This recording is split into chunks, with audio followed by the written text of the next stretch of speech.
अस्सलाम वालेकुम dear students, उम्मीद करता हूँ सब खैरियत से होंगे। जैसा कि आप जानते हैं कि हम 5.1 एक्सरसाइज कर रहे थे, तो आज हमने उसका क्वेश्चन नंबर 5 यानी लास्ट वाला क्वेश्चन करना है, जिसमें उसने हमें 3 इनइक्वालिटीज़ दी हुई हैं। तो सबसे पहला हमने पढ़ा था कि इसमें काम होता है कि हम इन इनइक्वालिटीज़ की एसोसिएटेड इक्वेशन बनाते हैं। तो अगर हम एसोसिएटेड इक्वेशन बनाएं तो सबसे पहले इक्वेशन 1 की अगर एसोसिएटेड इक्वेशन बनाएं हम, तो आपके सामने इक्वेशन लिखी हुई है 3x - 4y = 12। तो ये इक्वेशन नंबर 1 की हमारे पास एसोसिएटेड इक्वेशन आ जाएगी। यानी एसोसिएटेड इक्वेशन में हम क्या करते हैं, हम लेस दैन ग्रेटर दैन के साइन को ख़त्म करके वहाँ पे इक्वल का साइन यूज़ कर देते हैं, तो वो हमारे पास एसोसिएटेड इक्वेशन बन जाती है। सिमिलरली हम इक्वेशन नंबर 2 की एसोसिएटेड इक्वेशन बनाएंगे, तो उसमें भी हम less greater than equal to ख़त्म करके इक्वल का साइन लगा देंगे। सिमिलरली हम इक्वेशन नंबर 3 के लिए एसोसिएटेड इक्वेशन बनाएंगे, तो उसको हम इक्वल के साइन में चेंज कर देंगे। जो हमने इक्वेशन नंबर 1 की एसोसिएटेड इक्वेशन बनाई उसको हमने नाम दिया है इक्वेशन नंबर 4 का, और जो 2 की बनाई उसको हमने नाम दिया है 5 का, और जो हमने 3 की एसोसिएटेड इक्वेशन में उसको हमने नाम दे दिया है 6 का, क्योंकि हमने इन एसोसिएटेड इक्वेशन से इनके एक्स इंटरसेप्ट और वाई इंटरसेप्ट निकालने होते हैं। यानी पहला स्टेप हमारा इस क्वेश्चन का करने का है कि हम सबसे पहले इनइक्वालिटीज़ को एसोसिएटेड इक्वेशन में चेंज करते हैं। तो हमने तीनों इनइक्वालिटीज़ को एसोसिएटेड इक्वेशन में चेंज कर लिया। अब 1 बाय 1 हम जो एसोसिएटेड इक्वेशन बनी है उनके एक्स इंटरसेप्ट और वाई इंटरसेप्ट निकालेंगे। तो सबसे पहले हम निकालेंगे एक्स इंटरसेप्ट ऑफ इक्वेशन 4। तो इक्वेशन 4 अगर आप देखें तो आपके पास है 3x - 4y = 12। तो जैसे ही हमने एक्स इंटरसेप्ट निकालना होता है, जैसे कि आपको बताया गया था कि उसमें आपने y = 0 पुट करना होता है। तो जब हम इक्वेशन नंबर 4 में y = 4 पुट करेंगे तो आपके पास जो x की वैल्यू है वो 4 आ जाएगी। यानी हम इसको सिंप्लीफाई कर लेंगे तो x हमारे पास 4 आ जाएगा। तो हमारे पास जो ऑर्डर पेयर की फॉर्म में नंबर आएंगे, यानी ऑर्डर पेयर बनेगा, वो बनेगा x और y = 4 वाओ 0, यानी कि x हमारा 4 है और y हमने 0 पुट किया था। सिमिलरली हम इसका अब y इंटरसेप्ट फाइंड करेंगे। तो जब हम y इंटरसेप्ट फाइंड करेंगे तो उसके लिए हम x 0 पुट करेंगे। तो डियर स्टूडेंट्स, हमने y इंटरसेप्ट फॉर्म के लिए हमने क्या निकाला, हमने x = 0 पुट कर दिए। यानी y इंटरसेप्ट निकालने के लिए इस इक्वेशन नंबर 4 का x 0 पुट किया। तो 3 × 0 - 4y = 12। तो इसको सिंप्लीफाई करने से हमारे पास y = -3 आ गया।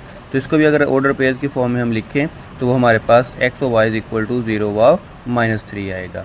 तो ये हमने इक्वेशन नंबर जो 4 थी उसके x इंटरसेप्ट भी निकाल लिया है और y इंटरसेप्ट भी निकाल लिया है। अब सिमिलरली जो हमारे पास इक्वेशन नंबर 5 बनी है एसोसिएटेड, हम उसका क्या निकालेंगे, x इंटरसेप्ट और y इंटरसेप्ट निकालेंगे। तो जब हम x इंटरसेप्ट निकालेंगे तो हम y = 0 पुट कर देंगे। तो इक्वेशन हमारे पास थी 3x + 2y। तो जब हम इसमें y बेटा 0 पुट करेंगे तो 3x + 2 × 0 = 3। तो इसको सिंप्लीफाई करने से हमारे पास x = 3/3 यानी x = 1 आ जाएगा। और ऑर्डर पेयर की फॉर्म में लिखेंगे तो y जो है वो 1 वाओ 0 आ जाएगा। ये हमने इक्वेशन नंबर अब 5 के लिए x इंटरसेप्ट निकाला है। सिमिलरली हमने इसका y इंटरसेप्ट निकाला, तो उसके लिए हमने x 0 पुट कर दिया। तो हमारे पास y इंटरसेप्ट जो आया है वो 3/2 आया है। तो इसके जो ऑर्डर पेयर बनेगा वो x और y = 3/2 बनेगा। अब सिमिलरली हमारा इक्वेशन नंबर 4 के इंटरसेप्ट भी आ गए हैं, इक्वेशन नंबर 5 के भी इंटरसेप्ट आ गए हैं। तो अब हम इक्वेशन नंबर 6 के निकालेंगे। तो बेटा ये आपको लिखा नज़र आ रहा है कि for intercept of equation number 6 put y = 0। तो y की जब हमने वैल्यू 0 पुट की तो हमारे पास x 9 आ गया। तो हमारे पास जो ऑर्डर पेयर बनेंगे वो x और y = 9 वाओ 0 बनेगा। सिमिलरली हमने उसी इक्वेशन नंबर 6 का y इंटरसेप्ट भी निकालना है, तो उसके लिए हमने x 0 पुट किया तो हमारे पास y 9/2 आ गया। तो इसके ऑर्डर पेयर जो बने हैं वो 0 व 9/2 बन गए। यानी हम सबसे पहला हमारा काम होता है कि हमने जो इक्वेशन है उनके एसोसिएटेड इक्वेशन बनानी होती है, फिर उन एसोसिएटेड इक्वेशन को यूज़ करते हुए हमने एक्स इंटरसेप्ट और वाई इंटरसेप्ट निकालने होते हैं, जिनकी मदद से हम इसको ग्राफ पेपर पे इन पॉइंट्स को रिप्रेजेंट करते हैं। अब सबसे इम्पोर्टेंट जो चीज़ है वो ये है कि जब हम ग्राफ पेपर पे ये लाइंस ड्रा करेंगे तो उसका सोल्यूशन रीजन हम कैसे बनाएंगे। तो उसके लिए हमने एक टेस्टिंग पॉइंट पुट करना होता है जितनी भी हमारी लीनियर इनइक्वालिटीज़ होती हैं। तो अगर आप गौर करें तो मैंने यहाँ पे लिखा हुआ है कि पुट x और y = 0 व 0 इन इक्वेशन 1। अब क्योंकि हमने एसोसिएटेड इक्वेशन में पुट करना नहीं है, बल्कि हमने जो लीनियर इनइक्वालिटीज़ है उनमें पुट करके चेक करना होता है टेस्टिंग पॉइंट को। तो इस वजह से हमने यहाँ पे इक्वेशन नंबर 1 को लिखा है, क्योंकि इक्वेशन 1 हमारी लीनियर इनइक्वालिटी है। तो टेस्टिंग पॉइंट हमेशा आपने ज़ीरो व ज़ीरो ही पुट करना है। तो अगर आप गौर करें तो हमने इक्वेशन नंबर 1 में जब ज़ीरो व ज़ीरो पुट किया तो हमारे पास आया 0 लेस देन इक्वल टू 12, और ये ट्रू होता है कि 0 जो है हमेशा 12 से लेस होता है। सिमिलरली फिर हमने टेस्टिंग पॉइंट 0 व ज़ीरो क्वेश्चन नंबर 2 में पुट किया तो हमारे पास जो आंसर आया वो 0 ग्रेटर देन इक्वल टू 3 आया।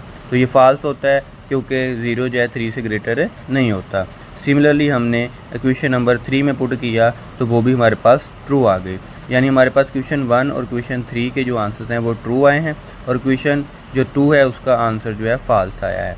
तो ये जो ट्रू एंड फॉल्स है ये बेसिकली हमें क्या बताते हैं, जब हमने ग्राफ पेपर पे जो रीजन बनाना होता है उसके लिए हमें ये काम आते हैं। जो क्वेश्चन हमें ट्रू देगी तो उसकी जो हम लाइंस ड्रा करेंगे ग्राफ पेपर पे वो हम टूवर्ड्स द रीजन ड्रा करेंगे, और जिसके लिए फॉल्स आती होती है स्टेटमेंट उसकी जो हम लाइन ड्रा करते होते हैं वो हम अवे फ्रॉम द रीजन करते होते हैं, यानी उसको हम अवे फ्रॉम द ओरिजिन बनाएंगे।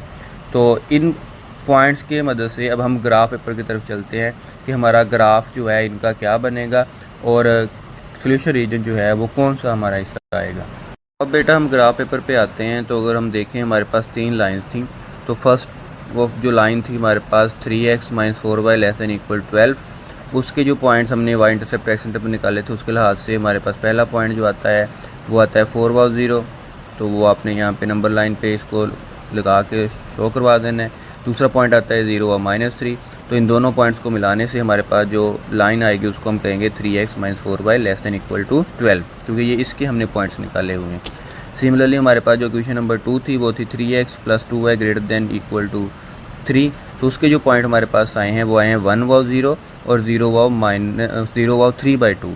तो उन पॉइंट्स को आपस में मिलाने से हमारे पास ये लाइन आएगी जो कि 3x + 2y greater than equal to 3 को रिप्रेजेंट करेगी।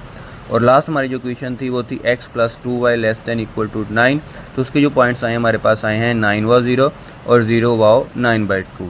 तो इनको मिलाने से पॉइंट्स को हमारे पास जो लाइन आएगी वो x + 2y less than equal to 9 आएगी। अब यहाँ पे हमारे पास ये 3 लीनियर इनक्वालिटीज़ थी, तो उनके लिए हमारे पास सोल्यूशन रीजन ये वाला कैसे बनेगा। हमने जो ट्रू एंड फाल्स निकाले हुए हैं हम उसके अकॉर्डिंग चलेंगे। अगर हम गौर करें तो ये जो क्वेश्चन हमारी 1 थी 3x - 4y less than equal to 12, तो ये क्योंकि ट्रू आई है, तो जब ट्रू आए तो हमें पता है कि हम जो लाइंस होती हैं वो टूवर्ड्स द ओरिजिन लगाते होते हैं। तो जब हम टूवर्ड्स द ओरिजिन लगाएंगे तो ये वाली सारी लाइन इस तरफ को लगेंगी। और फिर अगर हम गौर करें हमारी क्वेश्चन नंबर जो है सेकंड है उसमें भी हमारे पास क्वेश्चन नंबर जो सेकंड है उसमें 3x + 2y greater than equal to 3 है। तो इसके लिए क्योंकि ये फॉल्स आया है तो फॉल्स के लिए हमारी जो लाइंस हैं वो आउटवर्ड ऑफ द ओरिजिन लगेंगी, यानी ओरिजिन से बाहर की तरफ हमें लगानी है। और जो थर्ड हमारी क्वेश्चन है x + 2y less than equal to 9, वो भी ट्रू आई थी। तो इसकी भी जो लाइंस है वो किधर को आएंगी, इनवर्ड द यानी टूवर्ड द ओरिजिन लगेंगी या इनवर्ड ओरिजिन लगेंगी। तो अब क्योंकि हमारा ये कॉमन कुछ पॉइंट्स हैं इस लाइन में, तो इसलिए जो हम रीजन बनाते होते हैं, शेडेड एरिया बनाते होते हैं, वो उन लाइंस का जो कॉमन हिस्सा होता है उसको बनाते होते हैं। इसलिए हमने सिर्फ इतने हिस्से को शेड किया है, बाकी ना हमने ये वाला हिस्सा लिया है, ना हमने ये वाला हिस्सा लिया है और ना हमने ये वाला हिस्सा लिया है। क्योंकि 3 लाइंस जहाँ जहाँ पे वो आपस में मिल रही हैं उनके अंदर वाला जो हिस्सा है हमने उसको क्या कर दिया है, शेड कर दिया है। और ये कहा है कि ये हमारा क्या है, सोल्यूशन रीजन है, यानी ये वाला शेडेड एरिया हमारा सोल्यूशन होगा। क्योंकि यहाँ पर तीनों लीनियर इनक्वालिटीज़ की जो लाइंस हैं जो हम ड्रा करते हैं वो यहाँ पे कंबाइन हो रही हैं। तो ये बेटा इसका सोल्यूशन रीजन बनेगा। अब बेटा अगर किसी को भी कुछ समझ ना लगी हो तो मुझे मैसेज करके पूछ सकता है। बाकी तमाम क्वेश्चन भी इसी तरह से होने हैं, वह बाकी तमाम क्वेश्चन जो है उसको करके देखें, जहाँ से उनकी समझ ना लगे आप मुझसे पूछ सकते हैं। शुक्रिया।